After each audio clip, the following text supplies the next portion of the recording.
성령의 역사 마스터 클래스 84번 데시데리위스 에라스무스.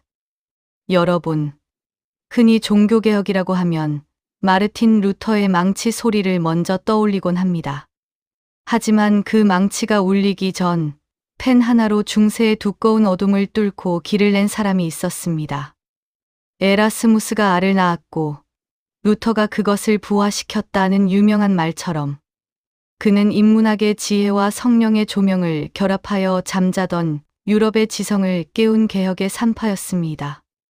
화려한 권력보다 소박한 진리의 말씀에 침잠했던 지성의 거인 에라스무스가 걸어간 성령의 길을 오늘 아주 깊이 있게 따라가 보겠습니다.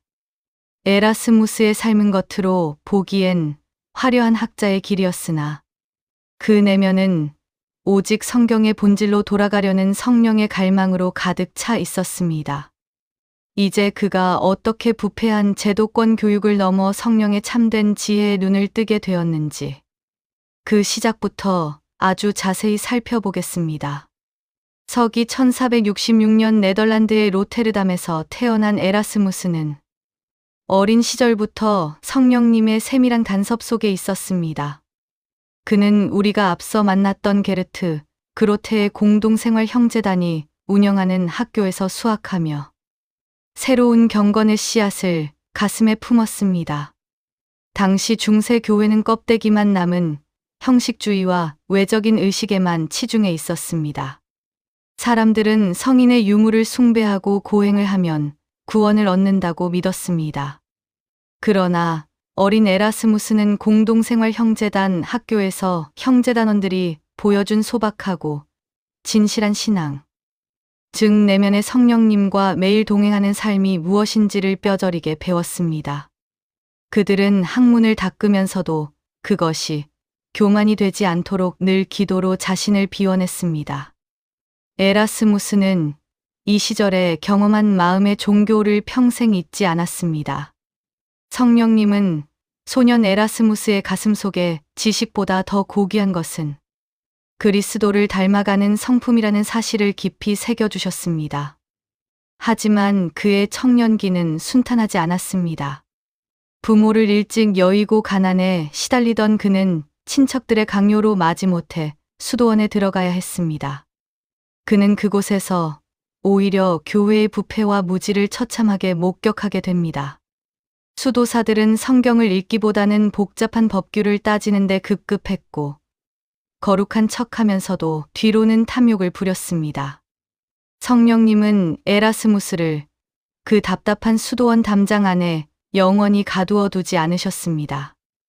에라스무스는 수도원을 나와 유럽 전역을 누비며 당대 최고의 학자들과 교류하기 시작했습니다. 그는 파리와 런던을 오가며 라틴어와 헬라어 고전들을 섭렵했습니다. 그의 지성은 날이 갈수록 예리해졌고 사람들은 그를 인문주의자의 왕이라 부르며 칭송했습니다. 그러나 성령님은 그의 탁월한 언어 능력을 단순히 옛 문헌을 연구하는 학술적 유의에 쓰게 하지 않으셨습니다. 성령님은 그의 마음속에 거룩한 질문을 심어주셨습니다. 왜 하나님이 우리에게 주신 생명의 말씀인 성경은 이토록 오염되고 가려져 있는가? 왜 평범한 성도들은 그 말씀을 직접 읽지 못하고 사제들의 왜곡된 설명만 들어야 하는가? 이 질문은 에라스무스의 영혼을 흔들었고 그는 이제 자신의 모든 학문적 역량을 성경의 원형을 찾는데 쏟아붓기로 결단합니다. 지금까지 에라스무스가 어떤 과정을 거쳐 지성의 거인으로 성장했는지 살펴보았습니다. 이제는 그가 성령의 도우심으로 완성한 일생일대의 역작, 바로 헬라어 신약 성경 번역이 어떻게 잠자던 유럽의 양심을 깨웠는지 더 구체적으로 확인해 보겠습니다. 당시 유럽 교회는 1000년 넘게 벌게이트라고 불리는 라틴어 역본만을 금과 옥조처럼 믿고 있었습니다. 그러나 에라스무스는 성령의 강력한 조명 아래 수많은 오역이 진리를 가리고 있음을 발견했습니다. 그는 유럽 곳곳의 도서관을 뒤지며 먼지 쌓인 헬라어 사본들을 찾아냈습니다. 촛불 하나에 의지해 밤을 지새우며 단어 하나, 문장 하나를 대조하고 수정했습니다. 눈은 침침해지고 몸은 쇠약해졌지만 성령의 불길이 그의 펜 끝을 붙들었습니다. 1516년 마침내 그가 펴낸 헬라어 신약 성경은 성령께서 부패한 중세 교회에 던지신 거대한 폭탄과 같았습니다. 이 성경은 단순한 학술 서적이 아니었습니다. 그것은 성령의 검이 다시 날카롭게 갈려 세상 밖으로 나온 사건이었습니다. 이 성경의 서문에서 에라스무스는 성령의 감동으로 이렇게 외쳤습니다. 나는 농부도 밭을 갈며 성경을 읽고 노래하기를 원한다. 대짜는 여인도 북을 던지는 소리에 맞춰 성경 구절을 읊조리기를 갈망한다. 여행자가 길 위의 지루함을 달래기 위해 성경 이야기를 나누기를 바란다. 이것은 당시 사제들만이 성경을 독점하고 해석하던 시대를 향한 성령의 선전포고였습니다. 에라스무스는 성경을 읽는 것이 단순히 지식을 쌓는 것이 아니라 성령의 감동 속에 그리스도의 철학을 배우는 것이라고 강조했습니다. 여기서 그가 말한 철학은 어려운 논리가 아니었습니다. 예수 그리스도의 겸손과 사랑, 그리고 그분의 삶을 실제로 내 삶 속에서 살아내는 영적 능력이었습니다. 그는 말했습니다. 그리스도를 본받는 것은 신학적인 논쟁을 이기는 것이 아니라 그분의 온유함을 내 인격으로 증명하는 것이다. 그의 번역본이 세상에 나오자 수많은 신학자가 충격에 빠졌습니다. 그동안 교회가 절대적인 진리라고 가르쳤던 수많은 교리가 사실은 성경 원어와 다르다는 것이 만천하에 드러났기 때문입니다. 성령님은 에라스무스의 펜을 통해 중세 교회의 거짓된 권위를 무너뜨리고 가려졌던 말씀의 빛을 다시 환하게 비추셨습니다.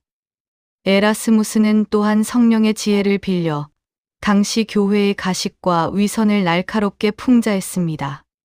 그가 쓴 우신예차는 그야말로 성령의 풍자극이었습니다. 그는 스스로를 가장 지혜롭고 거룩하다고 자부하는 신학자들과 부패한 성직자들을 어리석음의 여신의 입을 빌려 통렬하게 꼬집었습니다. 그들은 바늘 끝에 천사가 몇 명이나 앉을 수 있는지를 따지는 복잡한 신학 논쟁에는 목숨을 걸지만 정작 성령의 열매인 사랑과 온유함은 흔적조차 찾을 수 없다. 에라스무스의 이 날카로운 풍자는 민중들의 가슴을 시원하게 뚫어주었습니다. 사람들은 이 책을 읽으며 비로소 교회의 맹목적인 권위가 아닌 하나님의 말씀 앞에 단독자로 서는 법을 고민하기 시작했습니다. 성령님은 에라스무스의 유머와 지성을 도구 삼아 사람들의 눈을 덮고 있던 종교적 비늘을 한꺼풀씩 벗겨내셨습니다. 그는 교회가 겉으로 보여주는 화려한 예식이나 권위적인 사제복보다 신자, 개개인의 마음속에서 일어나는 성령의 변화가 진짜 기독교임을 강조했습니다. 이처럼 에라스무스는 학문의 언어로 성령의 역사를 증언하며 다가올 대개혁의 길을 평탄하게 닦았습니다. 하지만 성령의 역사는 언제나 고독한 길을 동반합니다. 종교개혁의 물결이 거세지자 에라스무스는 양측 모두에게 비난을 받는 처지에 놓이게 되었습니다. 가톨릭 측은 그가 루터의 길을 닦아주었다며 내가 낳은 아를 루터가 부화시켰다고 그를 비난했고, 개혁 측인 루터는 그가 더 과감하게 가톨릭과 결별하지 않는다며 그를 비겁하다고 몰아세웠습니다. 그러나 에라스무스는 평화를 갈망했습니다. 그는 성령님은 분열과 다툼의 영이 아니라 화해와 연합의 영이시라고 믿었습니다. 그는 고독한 외침을 남겼습니다. 나는 이쪽에도 저쪽에도 속하지 않는다. 나는 오직 그리스도께 속하기를 원하며 주님의 교회가 찢어지는 것을 보고 싶지 않다. 그는 교회의 일치를 위해 끝까지 노력하며 성령께서 주시는 평화의 마음을 잃지 않으려 처절하게 투쟁했습니다. 비록 그는 루터처럼 광장에 나가 투쟁하지는 않았지만 성령님은 그를 통해 개혁가들이 사용할 가장 강력한 무기인 정확한 성경 말씀을 완벽하게 예비하셨습니다. 그는 소음 가득한 시대의 한복판에서 성령의 세미한 음성을 듣고 기록하는 고요한 파수꾼이었습니다. 에라스무스의 삶에서 우리가 놓치지 말아야 할 부분은 바로 그의 겸손한 영성입니다. 그는 유럽 최고의 명성을 누렸고 교황과 국왕들이 그를 초청하려 애썼지만 한 번도 자신을 대단한 사람으로 여기지 않았습니다. 그는 말년에 바젤에 머물며 오직 성경 주석과 초기 교부들의 저수를 정리하는데 남은 생을 바쳤습니다. 성령님은 그의 지치지 않는 열정을 붙들어 주셨습니다. 그는 병들고 쇠약해진 몸으로도 펜을 놓지 않았습니다.